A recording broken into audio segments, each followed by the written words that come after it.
YouTube, what the crap's going on? HeirofCarthage back. This is going to be another replay from IruRobin. And I'm trying to get you several replays with Grail Knights. We had the one I just showed previously, or say Grail Knights, Grail Guardians. The previous replay showed them used against the Greenskins, which they can definitely be a good use against the Greenskins, I think.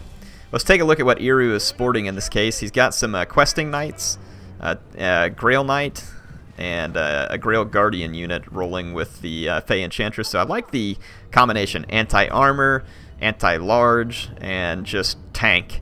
So you see the combination of cavalry that he's got here. He's got 3 different units for specific purposes. I've heard a few people who still get mad because one-on-one Bretonnian cavalry doesn't destroy other factions' cavalry, and that's not the purpose of Bretonnian cavalry, to win those one-on-one engagements. The Bretonnian cavalry it's got unique purposes, and it's how you use them together and how you support them that makes Bretonnian the superior cavalry faction. This steam tank could get some nice kills over here. Woo! Lucky miss. Questing Knights would wreck the steam tank in a big hurry.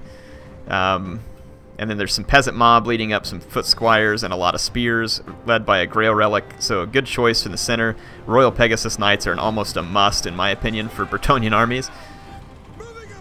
So the Grail Knights and the Guardians moving up. There are some Royal Altdorf Griffites and Demigryph Knights with halberds. So the Bretonnians here just need to focus on these Demigryphs. If they hit them with a combination of Grail Knights and Questing Knights, they should be able to level them pretty well. And then same thing with the Royal Pegasus Knights. Look at this Grail Knight coming in from the other flank. Nice control here by Iru, trying to get around the spears, and he misses his charge order on the silver bullets, but at least he disrupts them. And then over here, the Demigryph Knights and Spears engage a Grail Guardian, the Fey Enchantress, and then there are Grail Knights nearby. The Questing Knights are probably going to be needed to support, and it looks like the Pegasus Knights have an attack order down here in this fight where the Grail Knights here are just getting completely overwhelmed by the General of the Empire and all the other units. Pegasus Knights get a nice rear charge, but now they're going to be pinned in by the tank, and these other swordsmen could try and pin them in as well, and it doesn't take much to pin them in.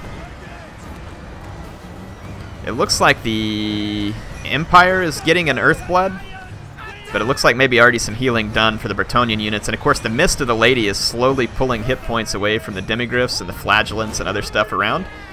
So silver bullets are going to get away from that engagement, and the Grail Knights here get crushed, and the Pegasus Knights are going to have to retreat. But now the Bretonnian infantry is on the scene.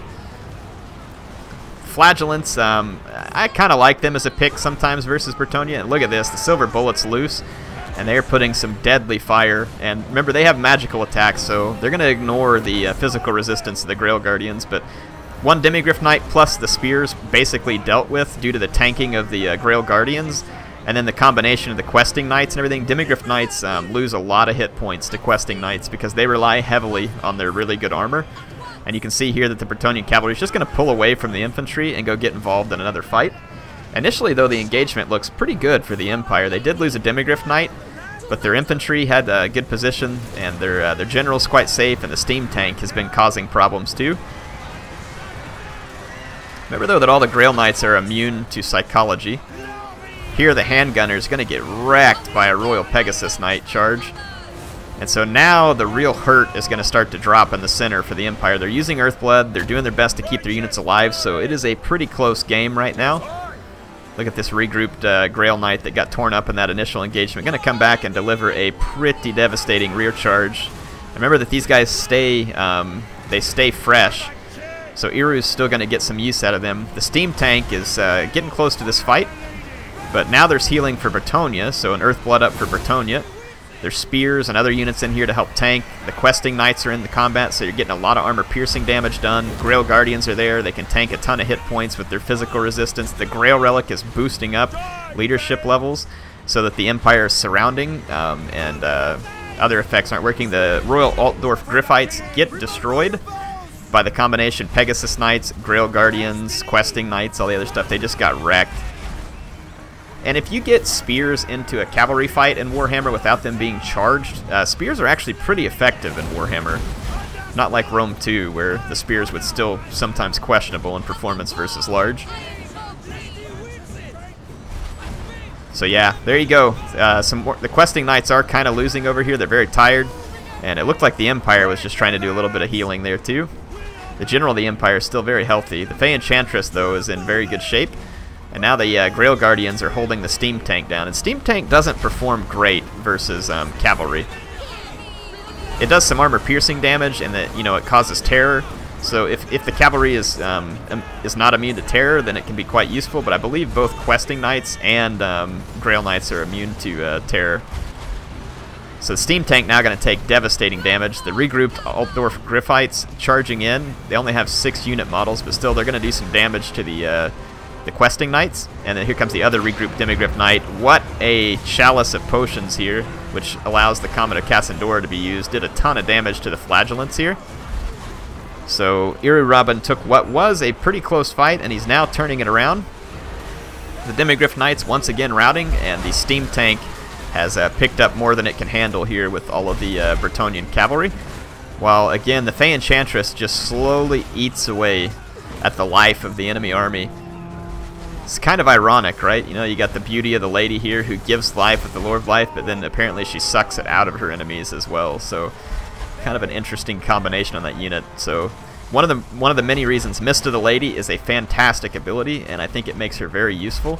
It does have limited range, and some people underestimate that, but if you get into a blob fight with the Grail Guardians, that Mist of the Lady is going to cause absurd damage to your units. So it's definitely not something that you can just ignore. I like Battle Pilgrims as a pick to go against Flagellants. They're a frenzy unit. They're not unbreakable, but they're going to do better damage versus Flagellants in terms of probably cost effectiveness than a Foot Squire would. So Flagellants are the only units left because of their unbreakable nature. And again, that's unbreakable from a leadership perspective. They're quite breakable whenever they get lanced from a physical standpoint. And you'll see some of them being broken. Love it. This game is beautiful. So much fun. Hope y'all are enjoying it. I'm going to be back this weekend. I am going to try and get some Rome 2 recorded. I'll get more Fey Enchantress campaign. There's going to be more Deserts of Karak coming soon. They just had the Artifact Cup 23 this weekend. So I think once I do finish the Artifact Cup I'm on, I might move on to one of the newer ones. And we'll continue the Deserts of Karak replays because you all like it. There's going to be more Halo Wars. I have a mission that's recorded and I just didn't have time to upload. I'll get that uploaded for you as well. HeirofCarthage signing out for now. Appreciate my viewers. Hey, if you enjoyed this, please make sure to go subscribe. And if you like the video, it always helps if you want to give the video a thumbs up. If you didn't like it, make sure to give me feedback in the comments. That helps me out. And appreciate you all being here.